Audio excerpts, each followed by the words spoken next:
Okay, so I'm testing my new webcam, and so I thought I'd go live and talk about entitlement because that's a fun topic and a pretty triggering topic. So, and I thought this would be a good topic to talk about because I feel like this is something that I didn't ever talk about with clients when I was practicing as a therapist.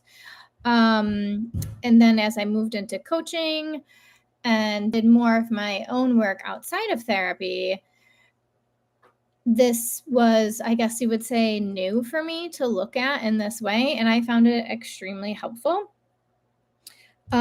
So I thought this would be a good topic. So I'm just going to go over some brief things. So even the word entitlement, I feel like kind of makes us cringe a little bit, or at least I should speak for myself that it does. And so the way I look at it is it's a very childlike energy. And a very much, okay, well, if I do what I'm supposed to do, then I get whatever. So it's a very much agreement on, okay, so I do this and you give me that. So we see how this plays out at work. You do your job, you get a paycheck, but then there's a lot of unspoken things happening. And relationships is a big one. If I play by the rules, you need to play by the rules, and then I'll get my way. In business and society, organizations, it's everywhere. So this entitlement kind of breeds our expectations that we then have. So we kind of make up these rules. A lot of these rules were passed down to us through society, through learning, through our family, schooling, and so forth. But really, we do buy in. We don't even recognize how much we decide and buy in to what these rules are. And then play them out as if it is the end all be all. And then when other people aren't playing by those rules, we have a reaction to that. And it's kind of born from this entitlement energy. So it can be a very arrogant place, which most people feel very uncomfortable in that energy. No one really wants to feel arrogant, and most people go through great lengths to not feel arrogant. So they often place it under this morality code of I'm just being a good person, because they feel like it somehow bypasses that arrogant energy.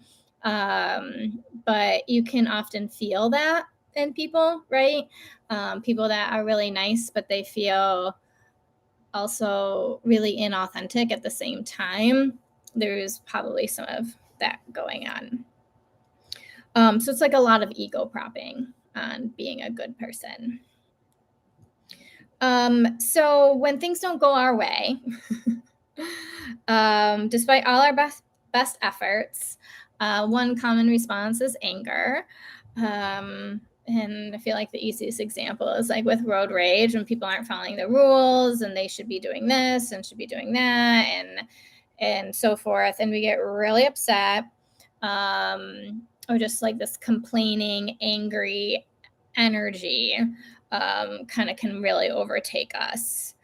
And we fail to look at our expectations. Or if we do, we might go into this like depressed sort of state, in which we make up a story that is usually negative and full of shame about ourselves. So whatever negative self-beliefs we embed into this story, and we use that to cope with it. Well, I'm just not deserving of it anyways, so that's why I'm just never going to be good enough. So then people also talk into these extremes because the extremes kind of really put it far away from you, and then you're not actually looking at what happened or what's going on or what beliefs that you're really holding.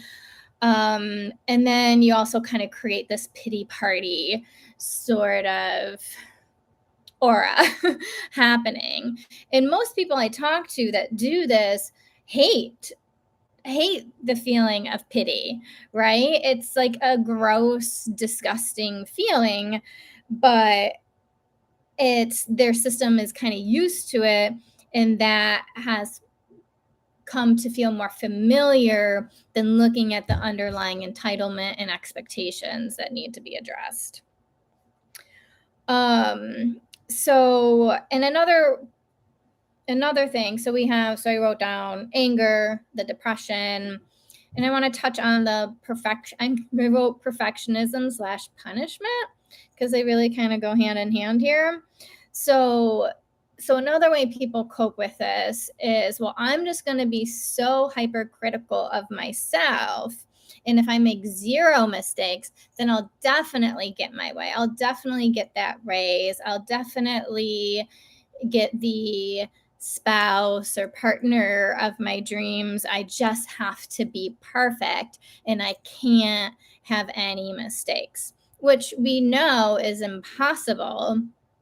So you start holding yourself to this impossible standard, which becomes a huge distraction, again, to look at more things within ourselves and what is our responsibility, what is in our control.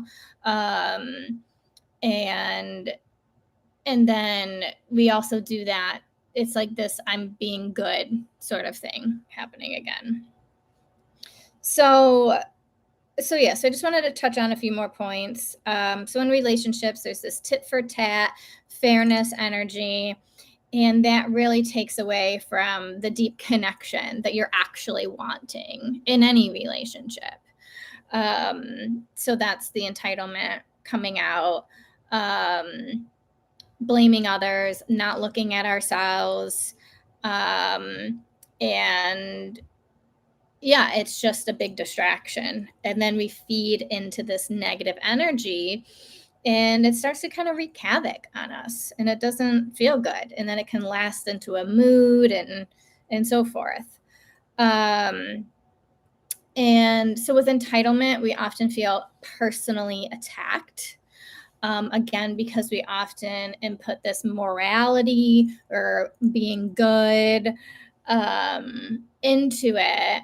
So when things don't go our way, when things don't work out, when our expectations aren't met, we feel very attacked, and that can come out again in anger. It can come out in depression, shutting down, collapsing your energy. One thing that I think how I often this would come out for me was this nobody understands me, right? So nobody understands me, blah, blah, blah, blah, and just assuming that I should be able to say whatever, however I want, and that everybody should understand. So that's an entitlement energy. Everybody should understand me. And then I get all pissed off when people don't understand me, when after calming down and doing my inner work and growing, recognizing, oh, I probably really did not communicate that very well. Now, did I? And another thing with the entitlement energy is a special treatment. So this happens a lot, probably if you fall in the perfectionism punishment line, and if you were like a high performing student, you probably got a lot of special treatment. You were kind of fed, oh, you're so smart and all this, blah, blah, blah. That you start to build this entitlement that you get special treatment. Well, I'm smart and this and that, and so if I do this, then things should work out for me, or I should get like a pass or some sort of special treatment. And again, that's the entitlement energy coming out. So what we're doing with this is we're trying to control for outcomes, for status, for success, for relational security. We use this in all areas of our life. So the work that I do with people is moving out of these bad habits and into how to trust our own self, our own inner being, our own inner resources that come from inside of us, our own inherent power, that we don't need to put power over outside everywhere in order for things to quote work out, but saying like I have the inner resources to create the reality that I desire, and I'm not going to collapse and freak out when things don't fall in the way that I had hoped for them to fall in. Instead, I take responsibility of anything in my power of, well, what can I shift, what can I do differently, and how can I keep moving so that my energy doesn't collapse into a depression or something like that. So what I really do is help people recognize that inherent power and how to move from that place. And sometimes people have a problem with the word power. Again, they see it as power over because we're so used to trying to manipulate our external world. That's like what humans do. You look around, you see all these structures and buildings and this and that. We're always manipulating our external world. And that can be like a fun play. But when we start to put a lot of pressure on that and then expecting things to go a certain way, it can really be really heavy on our emotional health and on our psyche. So what I do with people is really help them come into this inner power and to create from within, and then you don't feel so dependent, so heavy on what's going on in the outside. But first I usually ask people to really, do you want to make this shift? Because there is a lot of giving up and letting go of the old way of being. But for the people that I work with, that way has worked for as long as it could, basically, and it still can, but it's very exhausting. It's not fulfilling. People might end up with like health stuff, like chronic health stuff, because they're just so stressed and exhausted. And kind of choosing, do I want to make the shift of how I live my life? Do I want to explore how to look at that power I have within, look at my inner resources, rely solely on me, and kind of flip everything almost a 180. So, anyways, I hope this 13-ish minute video was helpful.